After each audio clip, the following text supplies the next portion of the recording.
Red Fisher joins us now on the phone from Montreal. Sir, thank you very much for taking the time to speak with us.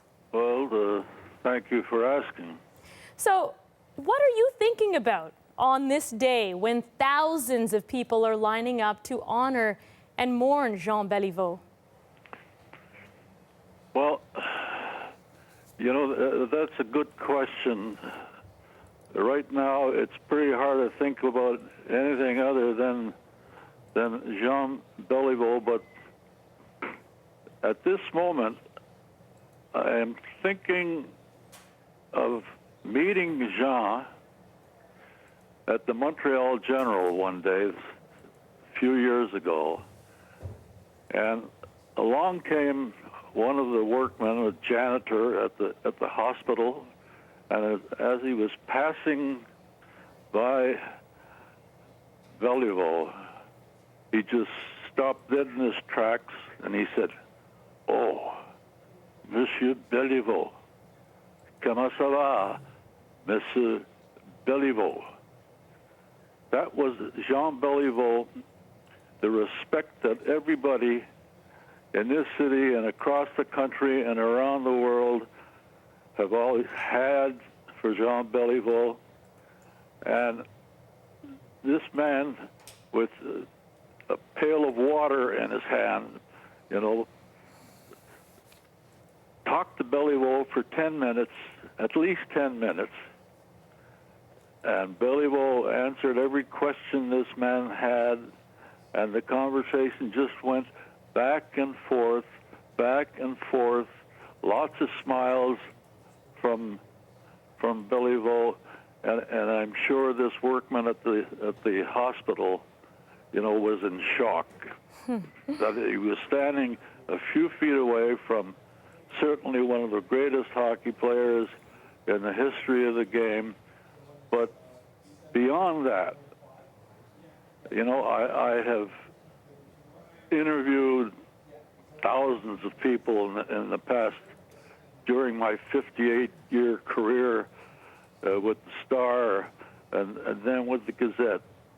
I have not met not one athlete who was as kind to his fans. Kind. I mean, that's a word that you rarely hear when it involves athletes, but this was Jean Béliveau. He had a big smile for everybody. He had unbelievable patience with everybody, and he is one of the very, very few athletes that I've known over the years. And as you mentioned, I've known Jean for 60 years. He is one of the very few athletes who never, ever refused to autograph something for someone, or several times on several objects to add his autograph. I have a sort of a wall of fame in my home, and one of my treasured articles on the wall is a picture that Béliveau insisted on taking with me because in the days ahead, a few days away, my picture was going to be on the Canadiens game ticket for some reason, okay? Anyway, he says, we've got to take this picture. And after the game, a few days later, he sent up his 3 or 4, actually 3 game tickets with my picture on it and signed by Jean Béliveau. That's the man that I admired so much, respected so much, and everybody else, I'm sure, is awash with tears today as they view him lying in state at the Bell Center.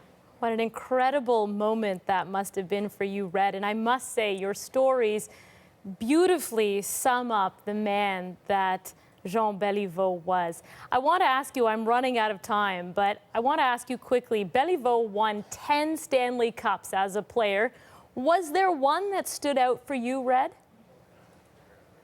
Well, the one is the first one that he won in 1955, and that was the first of 5 that the Canadians won. I keep telling Béliveau over the years the only reason they won 5 in a row was that I started covering the Canadians in 55, 56, and then covered them what seemed forever. I mean, as you know, and as most people know, he won 10 Stanley Cups as a player and 7 as an executive. Well, of course, I covered the Canadians for all 17 Stanley Cups and a heck of a lot more Stanley Cups. I think in the first 50 years that I covered this team, I missed perhaps one playoff, and that was it.